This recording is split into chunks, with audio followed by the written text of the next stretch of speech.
तर आपण बघत आहोत ट्रॅडिशनल क्लासिफिकेशन ऑफ प्रपोजिशन. यामध्ये आपण मागील लेक्चरला रूल नंबर 15 पर्यंत पोहोचलोय. आता जे काही रिमेनिंग रूल्स आहेत, म्हणजे जे काही 7 रूल राहिले ते आज आपण कव्हर करणार आहोत.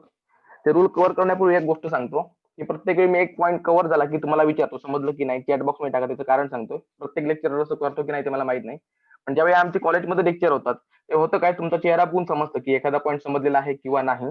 पण इकडे काय होतंय, स्क्रीन शेअरिंग करत करत प्रत्येकाला कॅमेरा चालू कर, समजला की नाही विचारणं शक्य नाही, म्हणून मी चॅट बॉक्स मध्ये मेसेज टाकायला सांगतोय, जेणेकरून तुम्हाला तो पॉईंट क्लिअर झाला असेल किंवा नसेल ते मला कळेल व पुढच्या पॉईंटकडे जाता येईल. तेव्हा फ्रँकली इतर कोणता विचार न करता जर काही क्लिअर झालं नसेल तर डायरेक्टली मेसेज टाकत जा. क्लिअर झालं असेल तर ओके टाकत जा, आपण पुढच्या पॉईंटकडे जाऊ.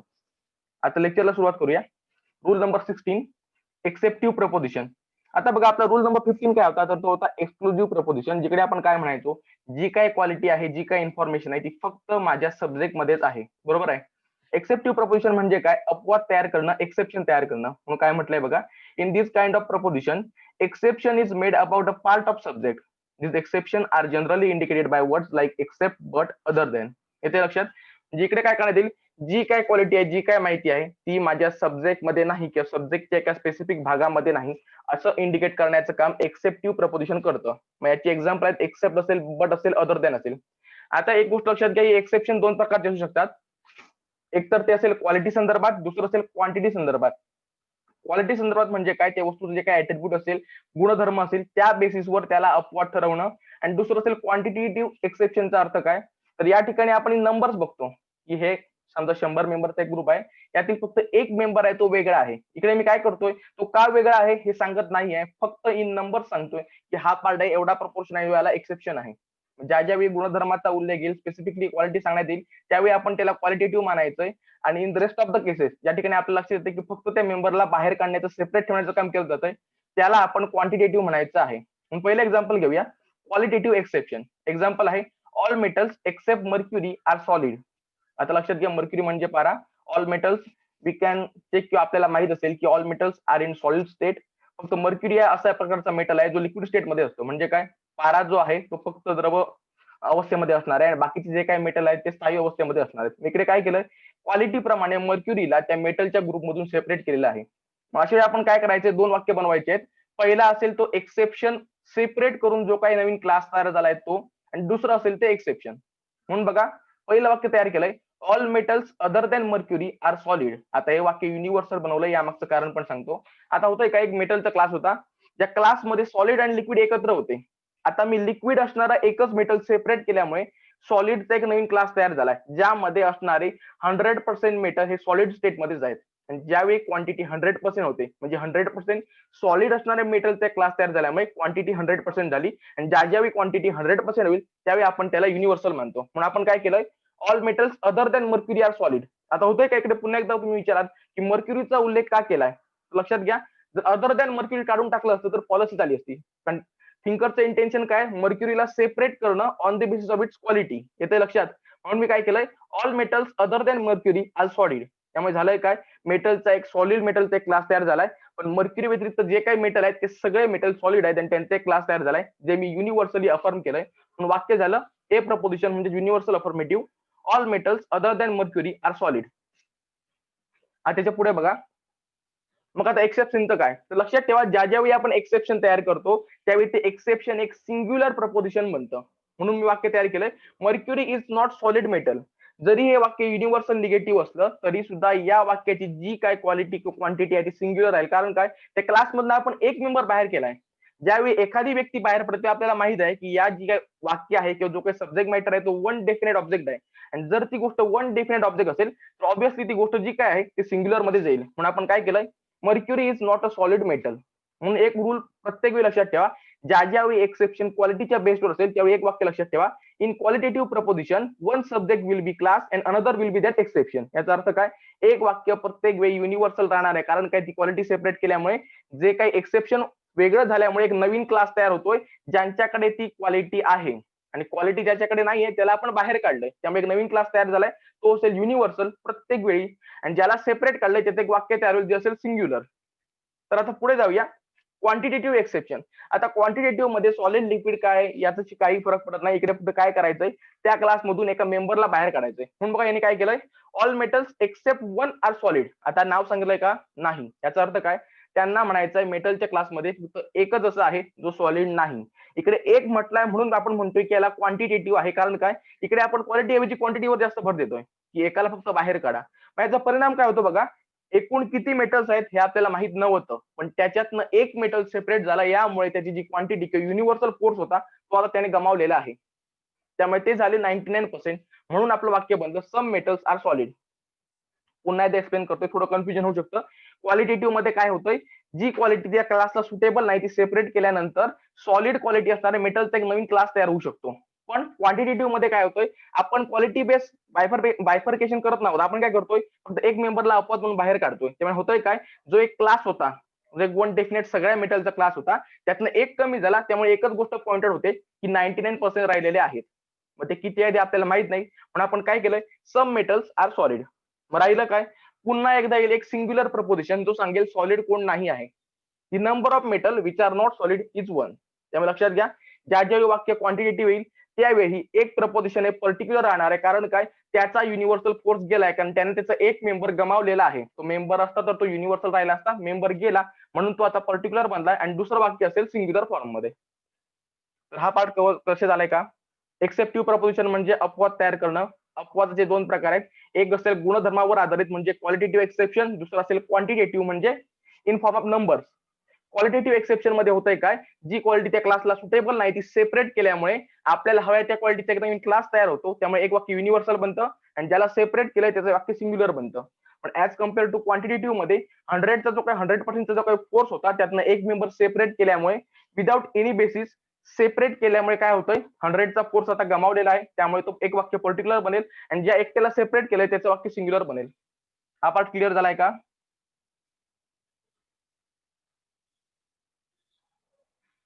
क्लिअर जर असेल तर चॅट बॉक्स मध्ये सांगा. ओके सांगा म्हणजे आपल्याला पुढे जाता येईल, नाहीतर अजून थोडं ओके. तर आता पुढच्या पार्टकडे जाऊया. तो आहे इंटरोगेटिव्ह सेंटेन्स. आता बघा, ज्यावेळी आपण प्रपोजिशनचं चॅप्टर घेतलेला त्यावेळी मी क्लिअरली सांगितलेलं की क्वेश्चन्सला आपण कधीही लॉजिक मध्ये प्रपोजिशन मानत नाही. पण मग आता तुम्ही विचाराल इंटरोगेटिव्ह सेंटेन्सला आपण का म्हणतोय लॉजिकल प्रपोजिशन. तर याचं एक कारण लक्षात घ्या, काही वेळा बोलताना आपण चढ उताराचा वापर करतो किंवा काही वेळा एखादी गोष्ट हायलाईट करण्यासाठी आपण क्वेश्चन मार्क घेतो. फॉर एक्झाम्पल, जर तुम्ही कधी स्पीच कॉम्पिटिशनला गेला असाल किंवा ओरेशनला गेला असेल तर त्या ठिकाणी तुम्ही बघितलं असेल की काही वेळा माणूस काय करतो, उगाच प्रश्न तयार करतो आणि नंतर त्याचा आन्सर आपल्या स्पीच मधून देत असतो. येते लक्षात. मग अशा वेळी तो काय करतोय, जरी तो प्रश्न सांगत असला तरी त्या प्रश्नाचं त्याला माहिती नको असते, तो एखादा पॉईंट इंडिकेट करण्याचा प्रयत्न करतो. एक्झाम्पल बघा, काय वेळा आपण म्हणतो तुझ्यावर कोण विश्वास ठेवेल. याचा अर्थ मला काय म्हणायचं आहे, मी विचारतोय का प्रत्येकाला याच्यावर कोण विश्वास ठेवणार आहे का, तू ठेवशील नाही. मी काय करतो, डायरेक्टली त्याला सांगतोय no one will believe you. येते लक्षात. अशाच प्रकारे some questions are statement but they are express in the form of question for the purpose of greater emphasis. Such questions brought to logical form. येते लक्षात. फक्त ती गोष्ट हायलाइट करण्याच्या उद्देशाने ज्यावेळी क्वेश्चन मार्कचा वापरतो अशा प्रकारच्या वाक्याला आपण लॉजिक मध्ये कन्वर्ट करायचं आहे. त्यामुळे इकडे तुम्हाला आन्सर शोधण्याची गरज नाही. जो वाक्य जो क्वेश्चन आहे तो काय इंडिकेट करतो ते इंटेन्शन बघा आणि त्या प्रकारे कन्वर्ट करा. आता एक गोष्ट लक्षात ठेवायची, जसं फ्यूचं होतं तसंच इंट्रोगेटिव्ह सेंटेन्स आहे. ज्यावेळी वाक्य अफर्मेटिव्ह असेल त्यावेळी तुमचं जे काही लॉजिकल कन्व्हर्जन आहे ते निगेटिव्ह राहील. याचं कारण बघा, पुन्हा एकदा तेच एक्झाम्पल देतोय, तुझ्यावर कोण विश्वास ठेवेल. इकडे काय तुम्हाला निगेटिव्ह दिसतंय का, नो असेल, नायदर असेल, नेव्हर असेल, काही आहे का, नाही. पण मला सांगायचंय काय, no one will believe you. तसं इकडे एक एक्झाम्पल बघा, affirmative question will imply negative statement. Example, what thief would trust a thief. कोणता चोर दुसऱ्या चोरावर विश्वास ठेवेल का, की मी चोरी करून आणली, ती जरा तुझ्याकडे सामावून ठेव, अजून थोड्या चोऱ्या करून येतो. पॉसिबल नाही, कारण दुसरा व्यक्ती पण चोरच आहे, तो पण त्याच्या चोरीच्या धर्माचं पालन करेल, ती वस्तू घेऊन पसार होणार आहे. येते लक्षात. इकडे याला सांगायचंय काय, कोणताही चोर कधीही दुसऱ्या चोरावर विश्वास ठेवणार नाही. पण त्याने कसं वाक्य फ्रेम केलंय बघा, what thief would trust a thief. येते लक्षात. आता या गोष्टीकडे आपण इंटेन्शन बघितलं आपल्या लक्षात येईल, याला क्लिअर एक युनिव्हर्सल स्टेटमेंट करायचं की कोणताही चोर कधीही दुसऱ्या चोरावर विश्वास ठेवू शकत नाही. म्हणून आपण कन्वर्ट केलंय, no thief is a person would trust a thief. कारण ही गोष्ट पॉसिबलच नाही की एक चोर दुसऱ्या चोरावर कधी विश्वास ठेवू शकेल. मग आता निगेटिव्हचं काय, तर निगेटिव्ह तेच आहे ज्यावेळी प्रश्न निगेटिव्ह असेल त्या माणसाला अफर्मेटिव्ह गोष्ट इंडिकेट करायची असते. म्हणून म्हटलंय बघा, negative question will imply affirmative sentence. याचं पण एक्झाम्पल घेऊया, म्हणजे मी काय सांगतोय समजेल. वाक्य बघा, are not some facts are stranger than fiction. इकडे तो काय म्हणतोय, काही वेळा वास्तव हे तुमच्या कल्पनेपेक्षाही जास्त विचित्र असू शकतं. इकडे नॉट वापर केलाय, प्रत्यक्ष त्याला काय म्हणायचंय, वास्तव कल्पनेपेक्षा विचित्र आहे, पण त्याने काय केलंय, नॉटचा वापर केलाय. Are not some facts are stranger than fiction. Example बघा, आता जर तुम्ही काही वर्षापूर्वी न्यूज बघितली असेल तर काही वेळा लहान मुलं जी होती ती देवळाच्या वरती घेऊन नेली जायची आणि त्यानंतर देवळावरून त्यांना खाली टाकलं जायचं आणि खाली लोक त्यांना झेलायची, का तर देवाचा आशीर्वाद मिळावा. अशी गोष्टीची कोणी कल्पना पण करू शकत नाही की लहान मुलाला देवळाच्या वर न्या, तिथून खाली फेका आणि कोणतरी त्या मुलाला कॅच घेईल. येते लक्षात. म्हणूनच ज्याने अशा प्रकारचं वाक्य सांगितलंय की काही वेळा जे काही वास्तव आहे ते तुमच्या कल्पनेपेक्षाही जास्त डिस्टर्बिंग असू शकतं, स्ट्रेंज असू शकतं, विचित्र असू शकतं. म्हणून याला काय पॉइंट आउट करायचंय, तर some facts are stranger than fiction. लक्षात ठेवा, ज्या ज्यावेळी वाक्य एक्झाम मध्ये विथ क्वेश्चन मार्क येईल, म्हणजे ते इंट्रोगेटिव्ह असेल, त्यावेळी लक्षात ठेवायचंय, जर वाक्य अफर्मेटिव्ह आहे तर तुमच्याकडनं कन्व्हर्जन हे निगेटिव्ह मध्ये एक्सपेक्टेड आहे, आणि जर वाक्य निगेटिव्ह आहे तर तुमच्याकडनं जे काही कन्व्हर्जन आहे ते अफर्मेटिव्ह मध्येच करणं हे एक्सपेक्टेड आहे. पुढे जाऊया. हा पॉईंट क्लिअर झालाय का?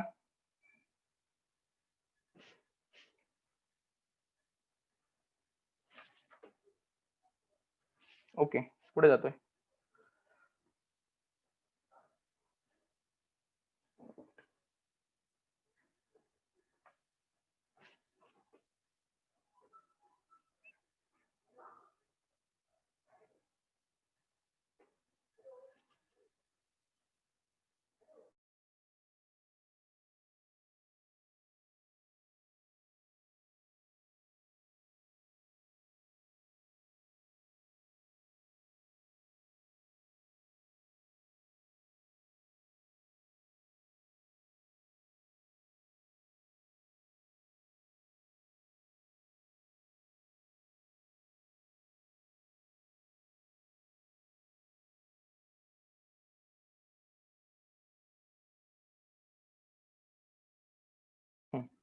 तर पुढचा पॉईंट आहे सब्जेक्ट लेस प्रपोजिशन. आता नावाचं ज्याचे दिलेलं आहे की या वाक्यामध्ये तुम्हाला सब्जेक्ट मिळणार नाही, याचा अर्थ लक्षात घ्या. This proposition can be in form of impersonal or exclamatory sentence. इम्पर्सनलचा अर्थ ही शी असा होत नाही, फक्त इट घ्यायचं आहे, कारण ही किंवा शी मध्ये आपल्याला लक्षात येतंय तो सब्जेक्ट एकतर मुलगा आहे किंवा पुरुष आहे किंवा स्त्री आहे.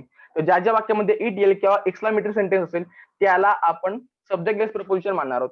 आता पुन्हा एकदा विचार करा, प्रपोजिशन अँड सेंटेन्स ज्यावेळी आपण रिलेशन अंडरस्टँड केलं होतं त्यावेळी म्हटलं होतं की एक्सक्लामेटरी मध्ये कधी आपण एक्सक्लामेटरी वर्ड किंवा जे काही एक्सक्लामेटरी सेंटेन्स असेल ते कन्सिडर करणार नाही, पण काही वेळा एक्सक्लामेटरी सेंटेन्स तुम्हाला इन्फॉर्मेशन देतात.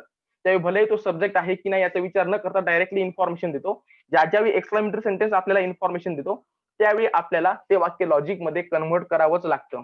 आता लक्षात घ्या, सब्जेक्ट लेस प्रपोजिशन मध्ये वाक्य हे इनकम्प्लीट असतं. त्यामुळे काय करायचंय, इंटेन्शन ऑफ थिंकर तुम्ही अंडरस्टँड करायचा आणि इंटेन्शन ऑफ थिंकर अंडरस्टँड केल्यानंतर त्याप्रमाणे जी काय गोष्ट सुटेबल वाटेल ती तुम्हाला ऍड करावी लागेल. इम्पर्सनलचं एक्झाम्पल बघा, इट इज हॉट. आता याला काय म्हणायचंय, कदाचित याला दिवसाबद्दल म्हणायचं असेल की आज खूप उकडतंय, आजचा दिवस जास्त गरम आहे किंवा आज उन्हाळा जास्त आहे. म्हणून मी काय केलंय, युनिव्हर्सल अफर्मेटिव्ह म्हटलंय, द डे इज हॉट. पण याचा अर्थ तुम्ही दिवसच घेतला पाहिजे असं नाही, तुमच्या इमॅजिनेशन नुसार जी काही गोष्ट सुटेबल वाटेल ती घ्या, फक्त ती गोष्ट सुटेबल असू दे. उगाच व्हॅनिला आईस्क्रीम इज हॉट अशा प्रकारचं वाक्य बनवू नका. अशा प्रकारचं वाक्य असेल तर 0 मिळेल. त्या गोष्ट लक्षात घ्या. या ठिकाणी तुम्हाला जे काही इंटेन्शन वाटते ते ऍड करा, पण ते मिनिंगफुल आणि जी काही टर्म आहे किंवा जी काही इन्फॉर्मेशन आहे ते सुटेबल असू दे. दुसरं एक्झाम्पल बघा, थ्यूज. आता इकडे एक एक्सक्लामेशन मार्क पाहिजे, पण तो माणूस जास्त पॅनिक आहे म्हणून मी एक्सक्लामेटरी मार्क वाढवलेले आहेत. आता इकडे बघा, त्या माणसाला सांगता आलं असतं की तो माणूस जो तिकडे धावतोय ना, त्याने माझी पर्स घेतली आणि तो चोरी करून जातोय, आपण त्याला पकडूया. पण तो काय करणार आहे, त्या गोष्टीमध्ये माणूस पॅनिक होतोय, त्याला मदत मागायची आहे, मग तो काय करतोय, चोर चोर म्हणून जोरात ओढवतोय. इकडे तो विचार करणार आहे का सब्जेक्ट काय प्रेडिकेट आहे, नाही. किंवा आपण आगीचं एक्झाम्पल घेऊ शकतो. आग लागल्यावर माणसं काय करतात, एकदम रिलॅक्स मध्ये सांगतात का एखाद्या माणसाला की बाबा इकडे माझं दुकान आहे, त्याला आग लागली, थोडंसं पाणी घेऊन आपण विझवूया, नाही. ते काय करणार आहेत, आग आग ओरडणार आहेत. अशा प्रकारची एक्सक्लामेटरी सेंटेन्स जी तुम्हाला इन्फॉर्मेशन देत आहेत ती फक्त तुम्ही लॉजिक मध्ये कन्व्हर्ट करायची आहे. म्हणून आपण काय केलंय, थ्यूज त्याने जे म्हटलंय त्याला तो युनिव्हर्सल मध्ये कन्व्हर्ट केलंय. The person I see there are thieves. याचं लक्षात, त्याला जी काय माणसं दिसत आहेत ते चोर आहेत. पण तो एवढी माहिती देऊ शकतो का त्या सिच्युएशन मध्ये ज्यावेळी कोणतं त्याची पर्स घेऊन जात असेल किंवा कोणतरी चोर पळत असेल, नाही. तो फक्त चोर चोर ओरडणार. त्यामुळे लक्षात घ्या, तर एखादं वाक्य इम्पर्सनल असेल किंवा एक्सक्लामेटरी असेल जे तुम्हाला इन्फॉर्मेशन देतंय, जरी त्यात सब्जेक्ट नसू दे, अशा वेळी त्या वाक्याला आपण लॉजिक मध्ये कन्व्हर्ट करायचंय. फक्त एक गोष्ट करायची, कन्वर्ट करताना जी काही गोष्ट सुटेबल वाटते, आता फ्यूज म्हटल्यानंतर पर्सन असेल किंवा इट इज हॉट म्हटल्यानंतर दिवस असेल किंवा जी काही गोष्ट असेल किंवा एखादी तो डिश सर्व केली असेल आणि त्याला वाटली असेल ती डिश हॉट आहे, अशा प्रकारे काहीतरी सुटेबल आहे तेच ऍड करणं तुमच्याकडनं अपेक्षित आहे. जर सुटेबल ऍड केलं नाही तर मात्र मार्क्स मिळणार नाही, ती एक गोष्ट लक्षात ठेवा. हा पॉईंट क्लिअर झालाय का? चॅट बॉक्स मध्ये सांगा. सब्जेक्ट लिस्टचा पॉईंट क्लिअर झालाय का? एकदम छोटासाच पॉईंट होता. ओके.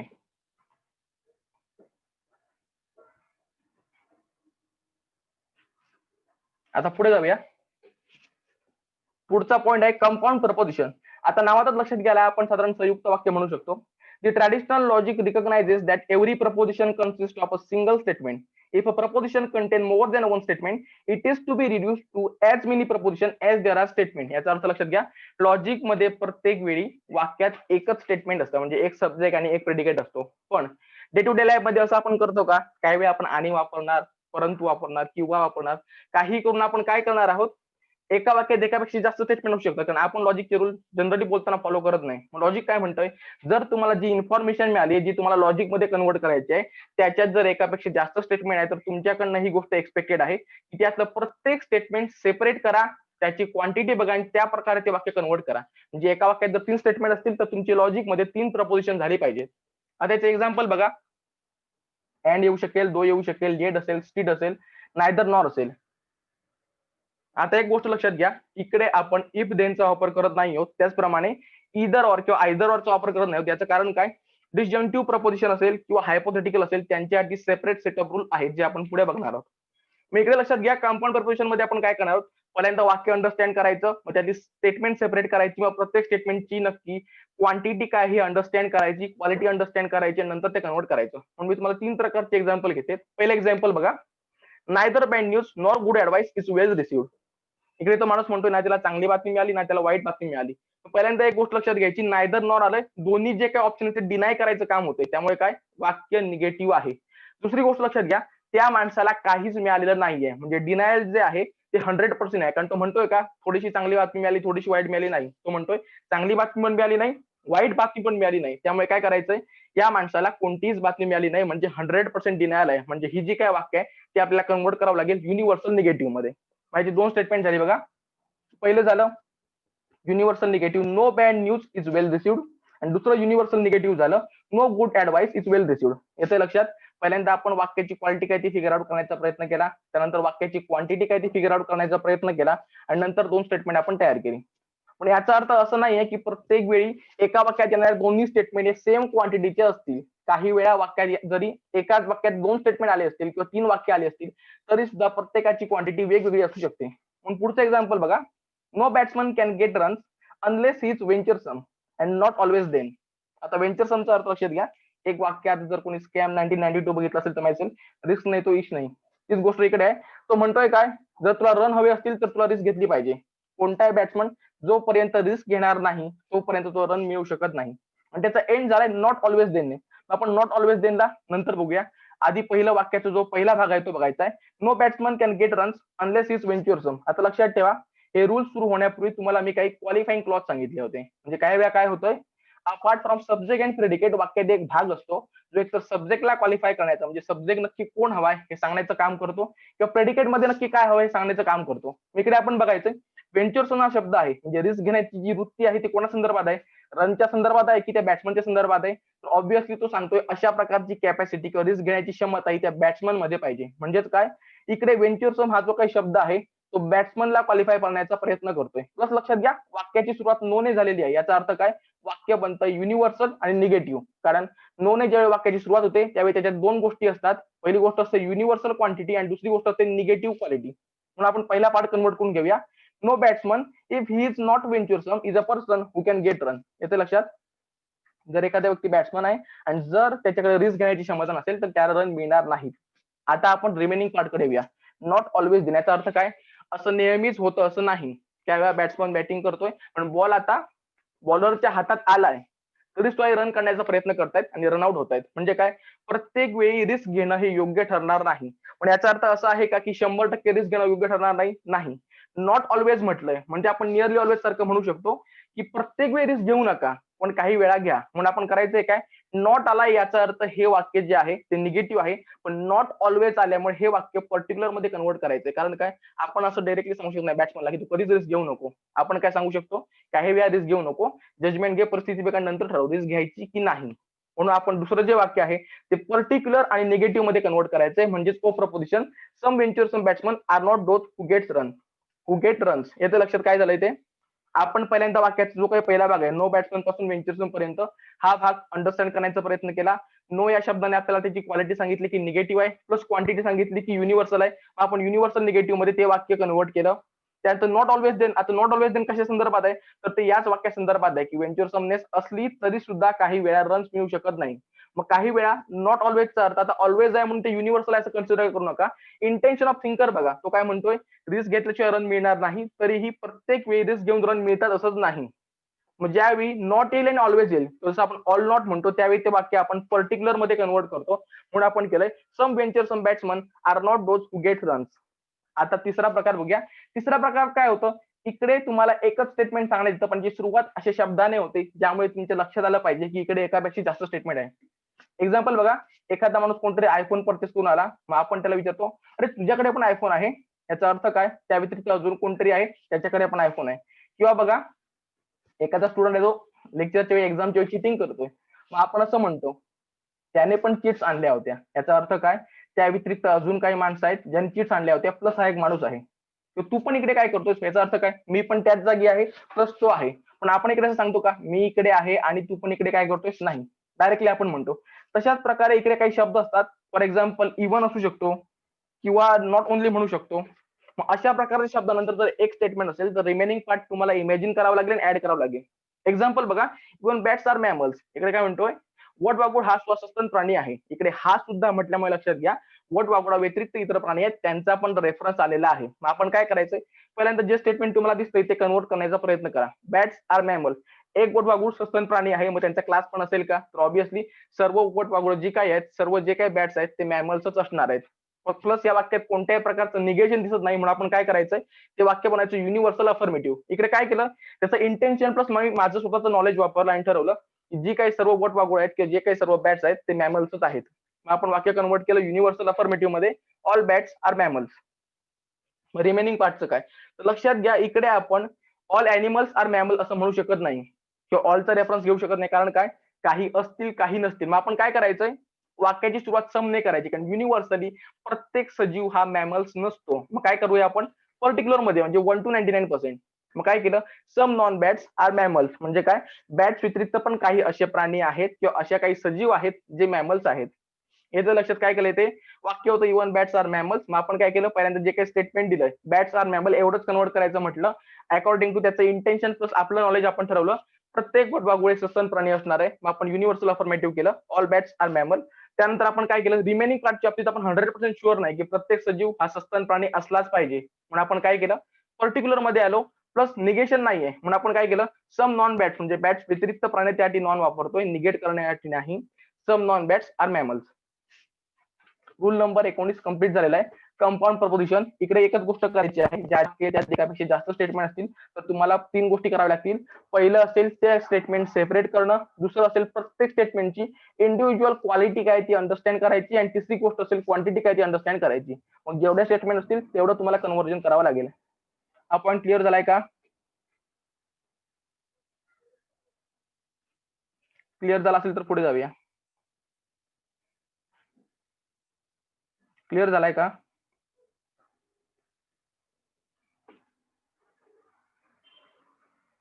तर आता पुढचा पॉईंट घेऊया.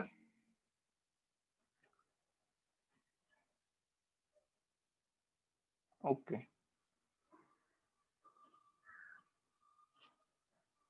तर आता रूल नंबर 20, इरेग्युलर सेंटेन्सेस. आता होतंय काय बघा, जरी तुम्ही 19 आणि 20 रूल किंवा 22 रूल 25 रूल किती रूल कव्हर केले तरी एक पॉसिबिलिटी आहे की वेगळ्या प्रकारचं वाक्य येईल ज्याचं काय करायचं आपल्याला माहित नसेल.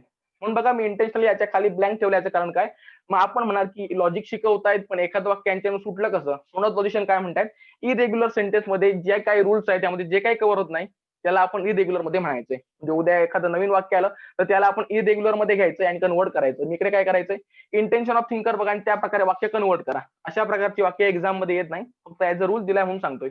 एक्झाम्पल बघा, नाव इज द टाइम. तो काय म्हणतो, हीच ती वेळ आहे. आपल्या गोष्ट लक्षात आली की वाक्य जे आहे ते सिंग्युलर आहे. सिंग्युलर इन द सेन्स लक्षात घ्या.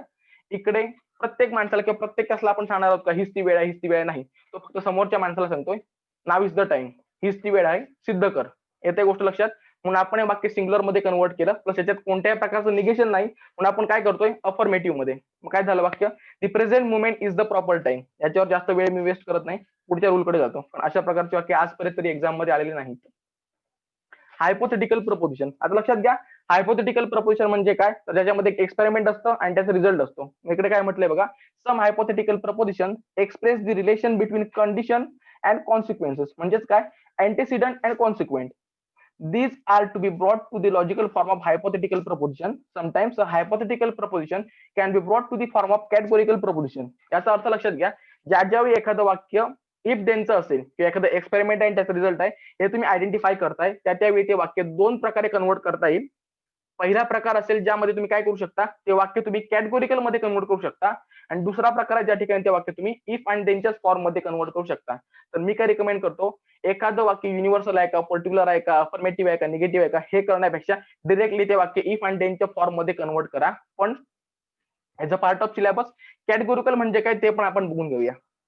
तर एक्झाम्पल बघा, an filled with the hydrogen balloon rises in the air. येते लक्षात, फुग्यामध्ये ज्यावेळी हायड्रोजन भरतो त्यावेळी तो हवेत वर जातोय. हा सांगतोय हायड्रोजन भरला त्यामुळे फुगा वर जातोय. इकडे आपण कॅटेगोरिकल मध्ये करायचं तर कसं होईल, वाक्य जे आहे ते युनिव्हर्सल अफर्मेटिव्ह बनेल. कोणत्याही फुग्यामध्ये हायड्रोजन भरा तो वरतीच जाणार आहे. म्हणून काय होईल, all balloons when filled with hydrogen are those which rises in the air. Categorical प्रपोजिशनचं काम झालं. आपण इकडे एक स्टेप कंप्लीट झालेली आहे. म्हणजे याचे सिंपल काय ते बघा, इफ आणि देनचा वापर करणं. And field with hydrogen balloon rises in air, याचा आपण इफ देन मध्ये असं केलं, if a balloon is filled with hydrogen it rises in the air. म्हणून तुम्हाला सांगतोय की जर वाक्याची क्वांटिटी क्वालिटी अंडरस्टँड करायला जर प्रॉब्लेम होत असेल तर सगळ्यात सोपं काम करा, इफ आणि देनच्या फॉर्म मध्ये वाक्य कन्वर्ट करा, तुमचं काम होऊन जाईल. आणि दोन्ही जे काही प्रकार आहेत, जर तुम्ही कॅटेगोरिकल मध्ये केलं किंवा हायपोथेटिकल केलं, मार्क्स तुम्हाला तेवढेच मिळणार आहेत. तुमचा थोडासा टाइम वाचू शकेल. त्यामुळे ज्यावेळी एक्सपेरिमेंट दिसतंय, रिझल्ट दिसतंय, इफ आणि देनच्या फॉर्म मध्ये कन्वर्ट करा. प्रत्येक वेळी लॉजिक मध्ये देन लिहिला पाहिजे असं नाही, आपण देन अज्युम करू शकतो. इफचं वाक्य घ्यायचंय, कॉमा टाकायचा आहे, नंतर जे काही एक्सपेरिमेंटचा रिझल्ट आहे तो टाकायचा आहे. हा पार्ट क्लिअर झालाय का? रूल नंबर 21 क्लिअर झालाय.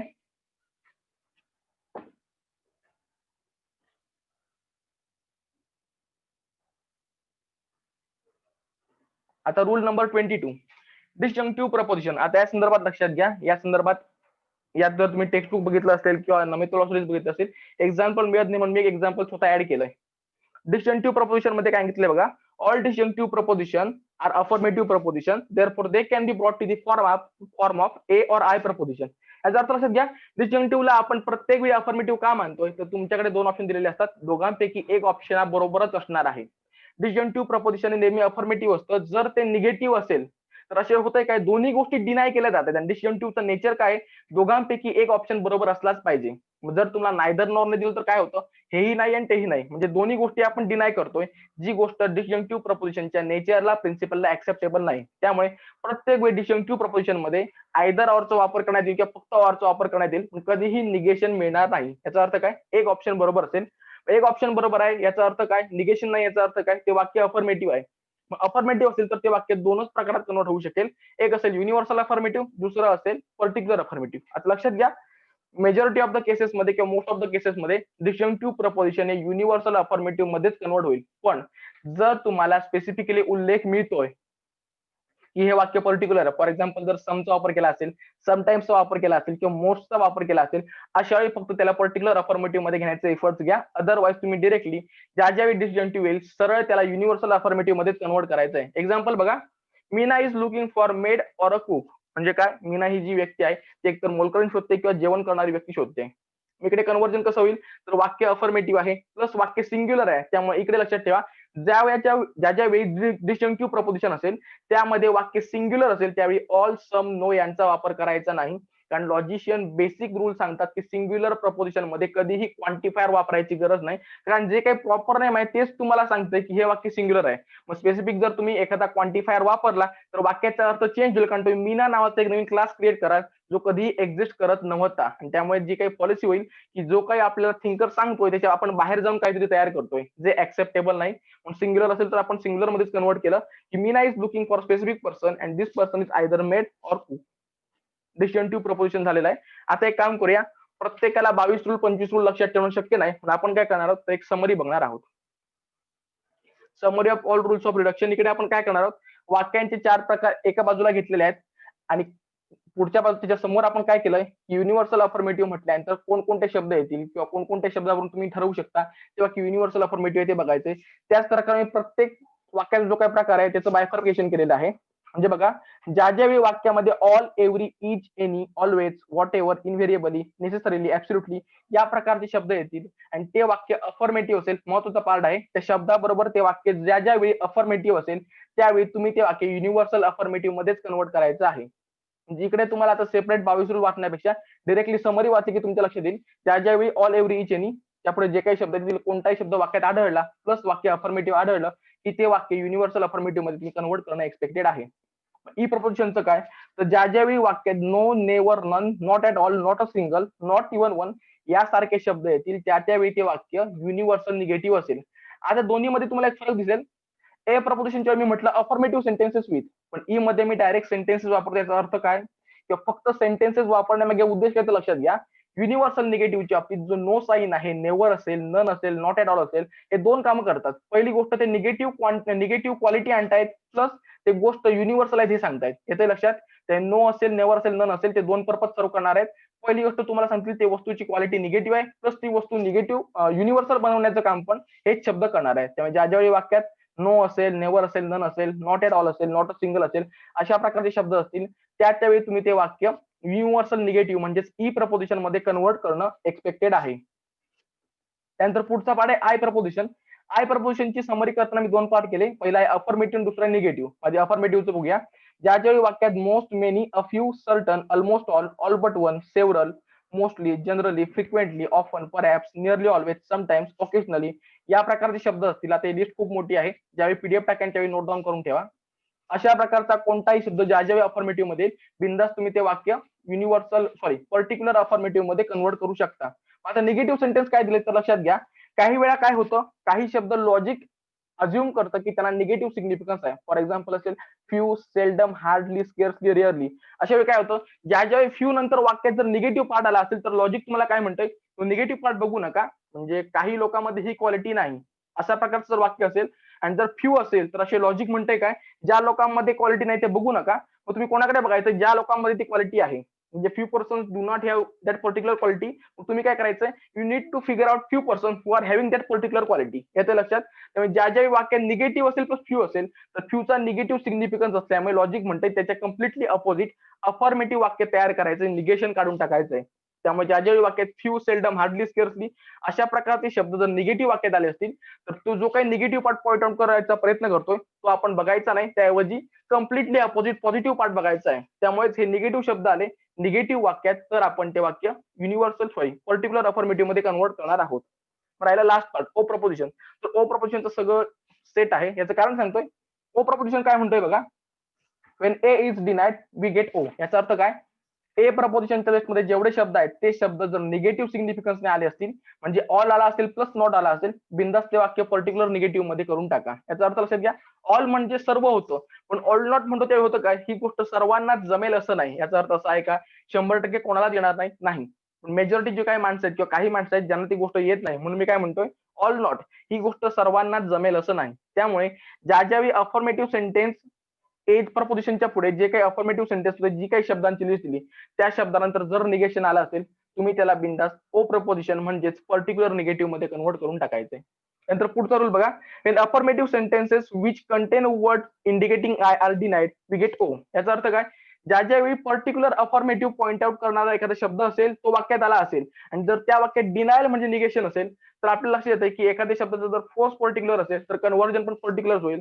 मग जर पर्टिक्युलर शब्द जो पर्टिक्युलर अफॉर्मेटिव्ह साठी आहे तोच जर निगेटिव्ह सेन्सने आला असेल वाक्य बनेल पर्टिक्युलर निगेटिव्ह. त्यामुळे लक्षात घ्या ए प्रपोजिशनच्या लिस्टमध्ये जे काही शब्द आहेत ते प्लस आय प्रपोजिशनच्या लिस्टमध्ये अफॉर्मेटिव्ह सेंटेन्स नंतर जे काही शब्द आहेत ते जर वाक्यात आले प्लस निगेशन आलं तुम्ही ते वाक्य हे ओ प्रपोजिशन म्हणजेच पर्टिक्युलर निगेटिव्ह मध्ये कन्वर्ट करणं एक्सपेक्टेड आहे.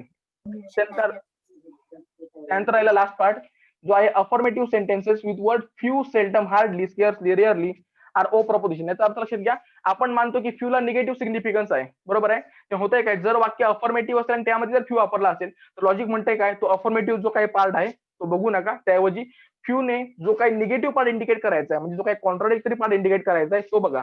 फॉर एक्झाम्पल बघा जर वाक्य असेल few persons are having that particular quality तर आपण काय करायचंय ते क्वालिटीवाले माणसं बघायची नाहीत. We have to point out few person who do not have that particular quality. हे तर लक्षात. त्यामुळे जर अफॉर्मेटिव्ह वाक्य असेल प्लस फ्यू असेल तर वाक्य निगेटिव्ह मध्ये कन्वर्ट करणं एक्सपेक्टेड आहे. आता आपला मेजॉरिटी जो 22 रूलचा पार्ट होतो तो संपलेला आहे. शेवटी एकच गोष्ट सांगतो लक्षात घ्या हे शब्द असू दे लिस्ट असू दे हे सगळं तोंडपाठ करणं कोणालाही प्रॅक्टिकल शक्य नाही. एखादा करत असेल तर त्याला हॅट्स ऑफ. एक गोष्ट लक्षात ठेवा हे सगळं करण्यापेक्षा ते शब्दाचा रूलचा मिनिंग अंडरस्टँड करून घ्या. जर तुम्ही मिनिंग अंडरस्टँड केलं तर कोणत्याही प्रकारचं वाक्य होऊ दे कोणताही शब्द येऊ दे तुम्ही ते इझिली कन्वर्ट करू शकता. ते पाठांतर करायला जाऊ नका. प्रत्येक रूल तुम्हाला काय सांगतोय का कन्वर्ट करायला सांगतोय हे जर रिझन तुम्ही जर अंडरस्टँड केलं तर लॉजिकचे हे जे काही वाक्य कन्वर्जनचा जो काही प्रॉब्लेम येतो म्हणजे क्वेश्चन नंबर 3 मध्ये जो 6 मार्क्स साठी जो काही क्वेश्चन येतो की डे टू डे लाईफ मधील वाक्य लॉजिकल किंवा स्ट्रिक्ट लॉजिकल फॉर्म मध्ये कन्वर्ट करा तो तुम्हाला इझी जाऊ शकेल. तर आजचं लेक्चर संपलेलं आहे. जर काही शंका असतील तर चॅटबॉक्स मध्ये टाका किंवा सगळं क्लिअर झालं असेल तर चॅटबॉक्स मध्ये टाका.